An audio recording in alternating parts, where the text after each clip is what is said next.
Alright, ladies and gentlemen, I've just killed off a hardcore Parandus character. That was one of the most fun things I've ever played. I'm a little bummed that I killed it off, but the death was hilarious, so works out.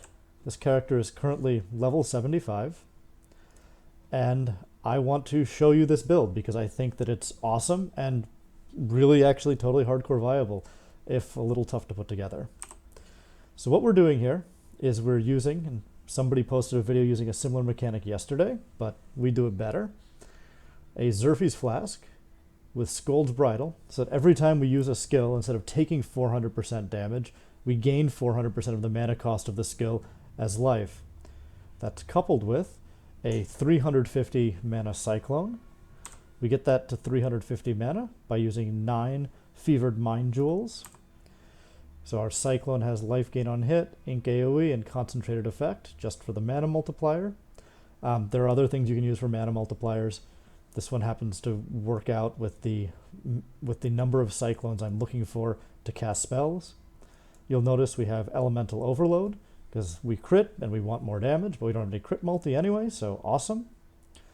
And then we have Mind Over Matter, and what that does is when Scold hits us, we lose some of our mana, which means that we can keep a mana flask, in this case both Zerphi's and Divination, running all the time. The magic find from Divination is sort of nice to have, but what's really great is the max all res.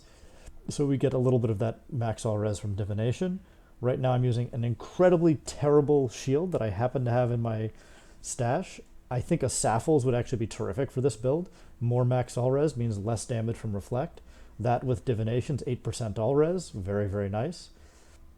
I'm using Itzuri's Step. You can't use any physical damage reduction because you want to take as much damage as possible from Scolds, but that doesn't mean you don't want mitigation, so you go for dodge and evasion. You'll notice my chest piece is, I bought a cheapo eye level 100 6-link for like 2x and got some life on it, a little bit of resist, it's whatever. I got a evasion ES one so that I could get colors on it. That's pretty much it. The whole build, pretty much the cost of the build is the Scolds, and the this particular 6-link, a Tabula would be fine, just have a little bit less life. The tree here right now has probably 160, 170% life. All told, it's got a little over 200%. I was heading towards this wheel when I died, and then I still have this wheel right here, so that's 7 life nodes just on immediately available, and then you can come up here and you could get the Shadow Life once you're past level 85.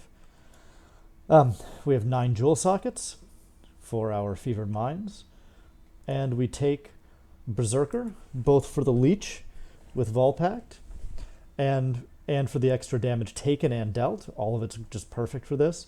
And then Pathfinder for extra flask charges. Honestly, you probably don't need this. The 1 extra projectile would be pretty sweet. Alternatively, I was thinking about taking Slayer for the overkill damage leached as life and the extra damage to rare and unique enemies.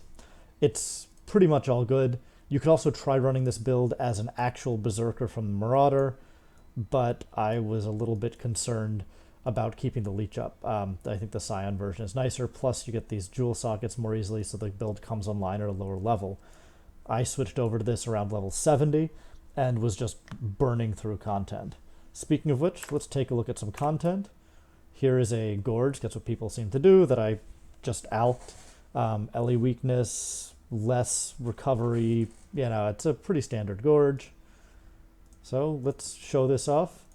And by the way, all our gems are level 17 at the moment because that's when we died. I bought a 2020 cast on damage taken, so that's nice, but yeah, level 17. So there's a lot of damage to grow here. Way better gear can be had. Again, this shield, these things are just random stuff I had lying around. So for some random gear, I find this to be the most fun thing I've played, and I've played a lot of stuff. So we start off by putting on our curse. This should be 2 curses eventually. So that means we're missing some mana. We just find some mobs, and we just start spinning.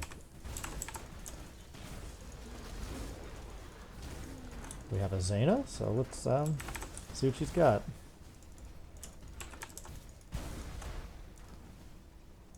A channel? Why not? What do we have? Bunch of shit, doesn't really matter. Notice that we don't have to hit things to cast. You can cast at range. One of the nice things is because we are taking so much damage but actually gaining so much life, we are generating somewhere on the order of 10k life a second, depending on how quickly I click when I cyclone.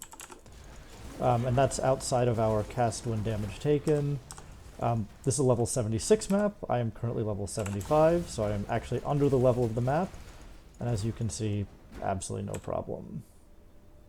Oh, let's find the map item? Sure.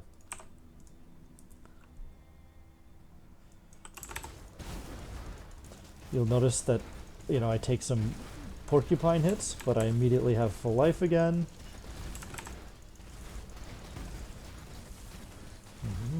These guys are going to get pretty big. I don't really need to cyclone on top of them. I've got life gain on hit, so I guess that's nice, but I could really cyclone anywhere. Let's just keep going. Heralds. That looks dangerous. Yep, that was dangerous. Anyway, you don't want to do that in hardcore, but you get the idea. This is honestly just super fun. That's pretty much it. If you want to watch me running through here, unfortunately I lost my previous video, which was a cool double Beyond map, and I killed a bunch of Beyond bosses and didn't die by spinning around in Herald of Obelisk stuff, but whatever. Well, let's find some more mobs. Come on.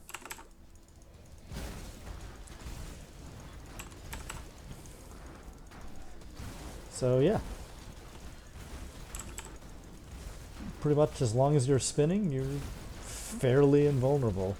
You know, with more levels and a Saffel as an actual gear, this would, I think, would turn out to be one of the hardest builds to kill. Oh, let's talk about how I died. I keep telling you it's hard to kill. That's true. I died because I was running Dried Lake very quickly and not paying attention, and I leveled up. And when you level up, you get full life and mana, which turns off Zerphis, because your mana fills up. And without Zerphis, your Scolds hits you for something like 13 or 1400 damage a click, and I was just zoned out and clicked too fast and killed myself. So if you decide to do a build like this, don't do that. Also, this build is not as laggy as I expected it to be. Although you're casting a lot of spells, I've played a lot of Mjolnir and Discharge builds that just sort of destroy frames. This one runs pretty smoothly.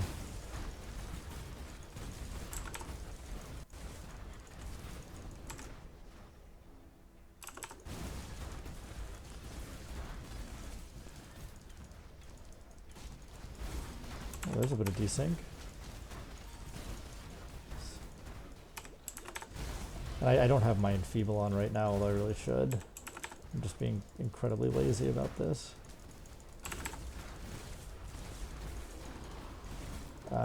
Looks like gems are continuing to level. I think you could probably do Etzirian this. The spells that I've selected are really bad. I just took random stuff out of my inventory. You shouldn't be using Firestorm or Magma Orb. You should definitely have the both Shock Nova and Ice Nova and Flame Surge going for single target. That will increase the damage quite a bit. Also, my 6-link has 4 spells in it with GMP and cast when damage taken. I think you'll have more damage if you do 3 spells and a more multiplier, like a Controlled Destruction. You can also just pick the spells better. And level them up. They're only level 17 at the moment. So, anyway, you're welcome to continue watching me spin around and, you know, finish killing all the things in this gorge, because why not? But otherwise, you know, I suggest giving this a shot.